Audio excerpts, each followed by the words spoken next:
Good day, everyone. Good day. And welcome to Morning Sip with Rev Melissa. I am Rev Melissa, and SIP stands for Spirit in Practice, where we practice because practice makes progress. Yes, it does. So I am Rev Melissa. I am a spiritual life coach and interfaith minister. And I am so excited to continue our series that started yesterday with my beloved dear friend Deborah Riva, artist and curator. And so something that came up in speaking with Deborah yesterday, I really wanted to highlight today. So, our series this week is What's in There? What's in there? And I think it's a really good follow up to last week's series, What's in Your Cup, right? So we could consider this a continuation, part two to that series. What's in there? And so when I was talking to Deborah yesterday, and it was a thrill for me. Deborah's one of my dearest friends, and it's always wonderful to be with her. And she is, as you saw from some of her work that she shared yesterday, she is truly a gifted artist. And I wanted to just highlight a couple of things that she said yesterday. She was sharing her process, and she shared, oh, the lighting is so bad. Let me move over here. All right, that's a little better. She was sharing. I'm in a different space today. She shared that she shared a little story about being just really frustrated. She called me crying about not being able to do her work, and I said to her, Deborah, when are you going to accept that this is part of your process?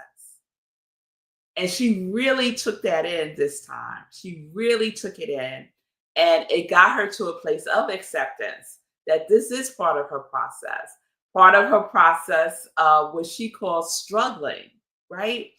That she could struggle, but she doesn't have to suffer. That she can struggle, but she doesn't have to suffer. So that's part of her process that she has accepted for herself, right?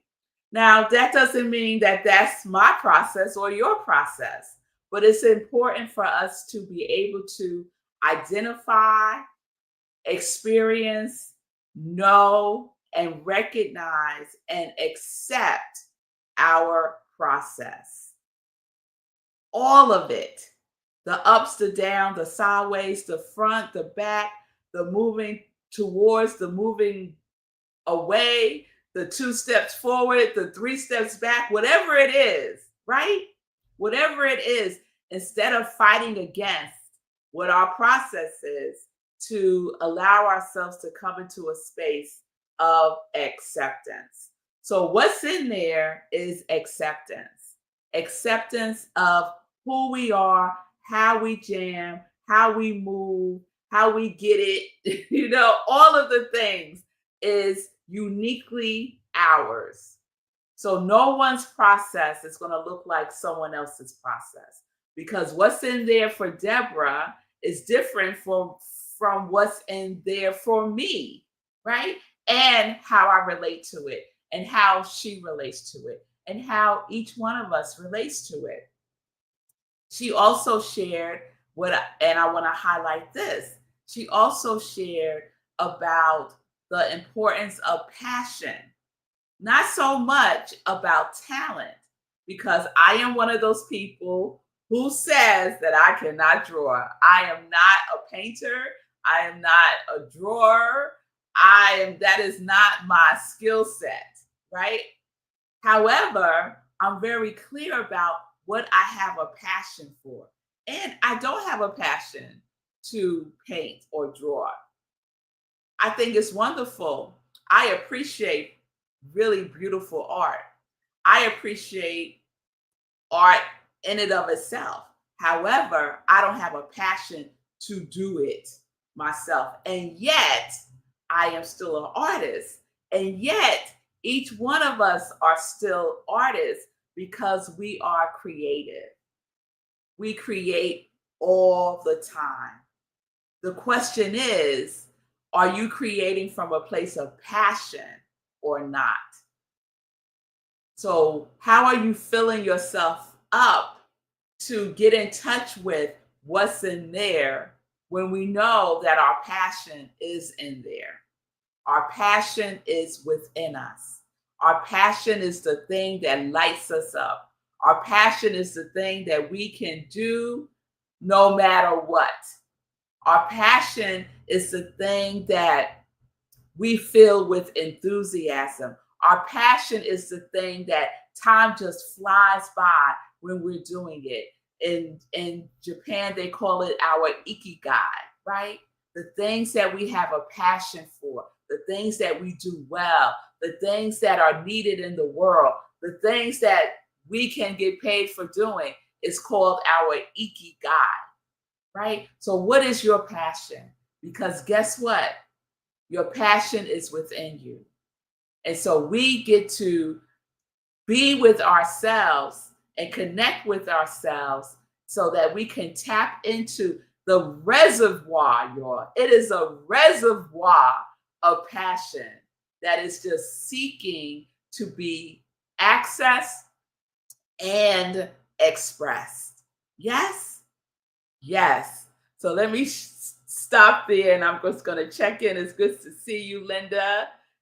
Good to see you, Carl. Glad you are talking about this. I have started this Jewish practice of Masar. I'm not sure if I'm pronouncing that correctly. Focusing each week on an ethic, and this week's focus is trust.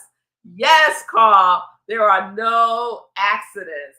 To trust our process. So what's in there? What's in there is acceptance for who we are, the gifts that we have.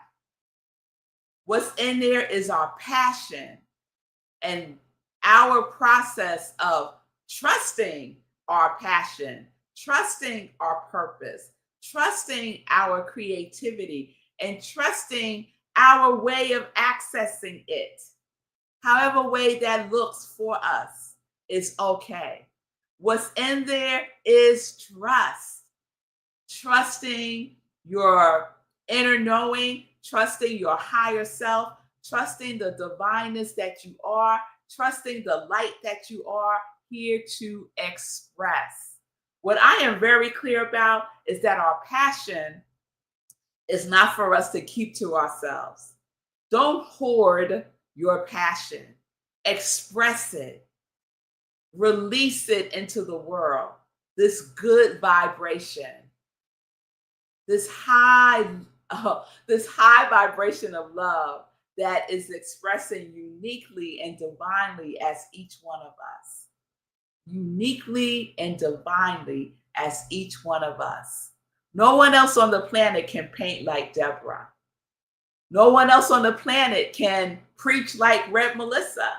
No one else on the planet can do the things that you can do, that you are passionate about, that is yours to do. No one. No one. So I wanted to highlight that as well. So struggle versus suffering. We may struggle, but we don't have to suffer, right? It's like pain. We may feel pain, but we don't have to suffer. We have a choice, right? And then tapping into the passion. Don't worry about if you're talented or not. It really doesn't matter. You are gifted and you are passionate. That's what matters. So what is there? What's in there is passion to create through who you are. Name it, declare it, and claim it for yourself now, just as it is now. So it doesn't matter if everything isn't lined up perfectly the way that you imagine it should be before you take action. Take action now. And so that was the other highlight that I want to bring forth from my conversation with Deborah yesterday. And she talked about talking to me when she was really upset, and um and me saying to her that it was part of her process, that that she cries and she can sometimes feel stuck as if nothing else is there to come to be expressed, that it's just part of her process. And she accepted that, and once she was in that place of acceptance, she was able to hold on, y'all.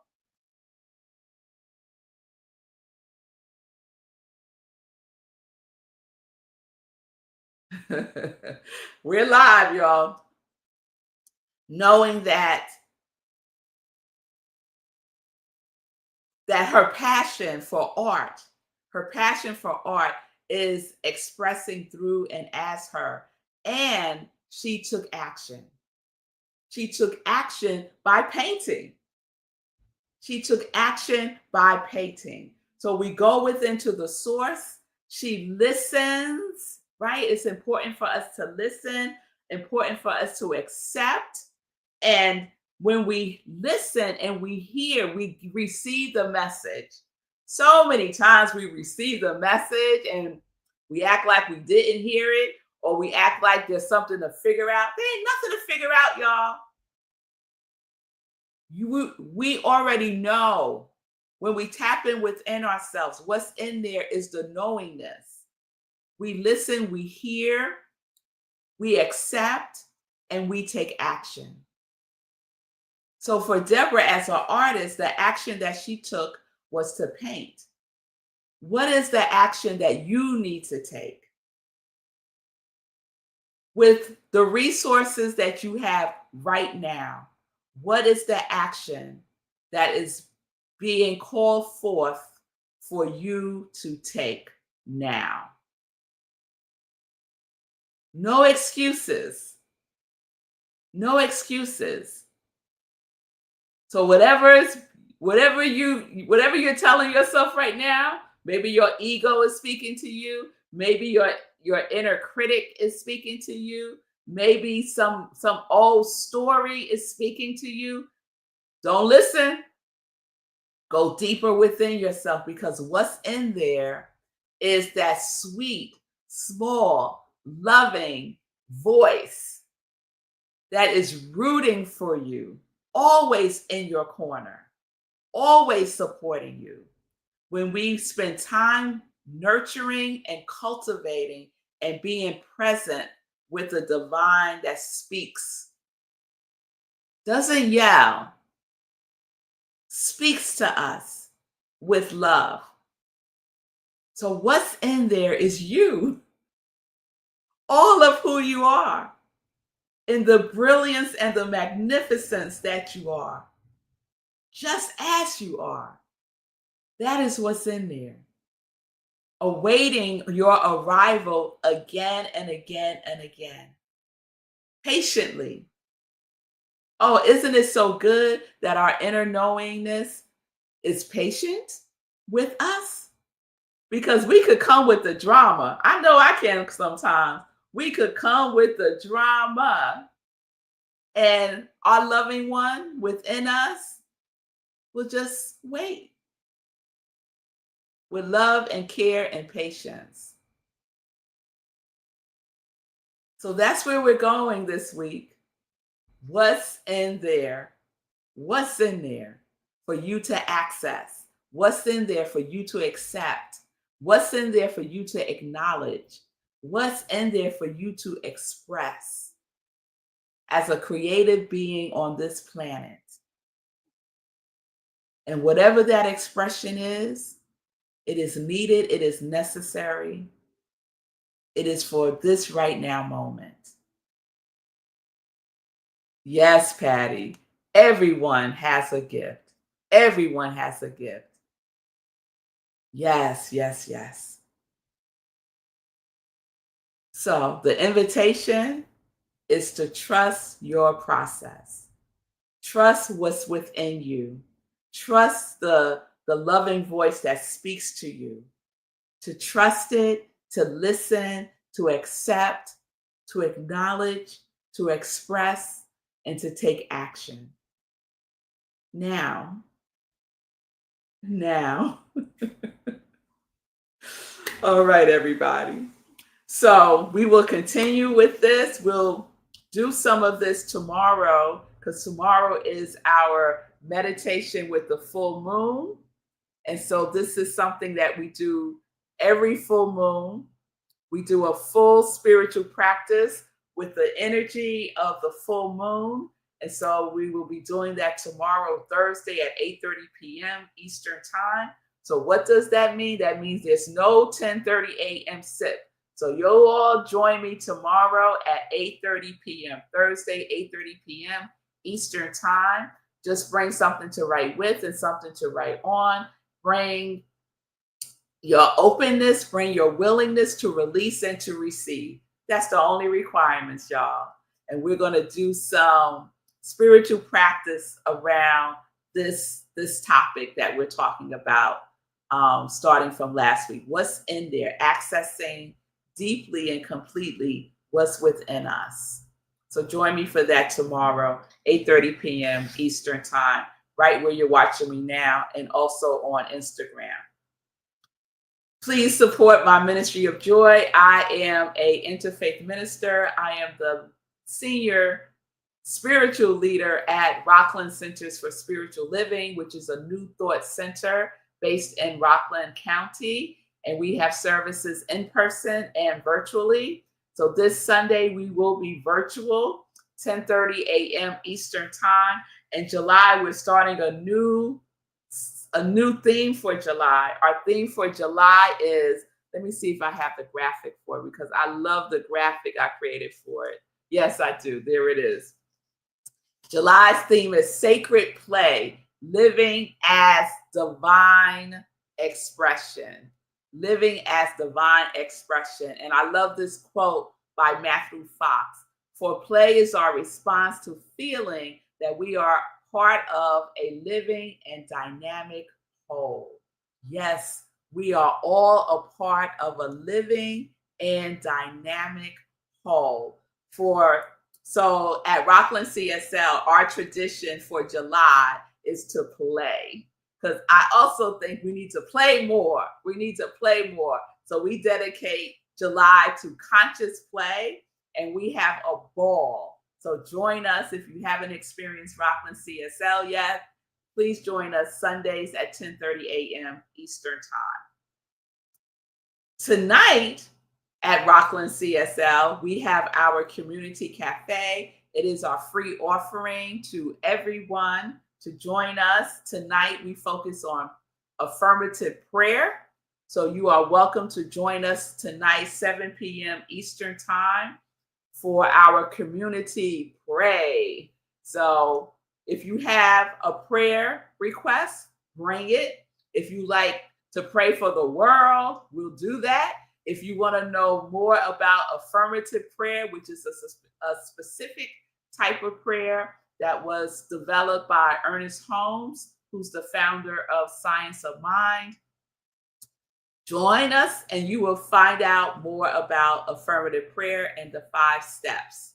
So it's a wonderful time. It's led by one of our prayer practitioners, Jan.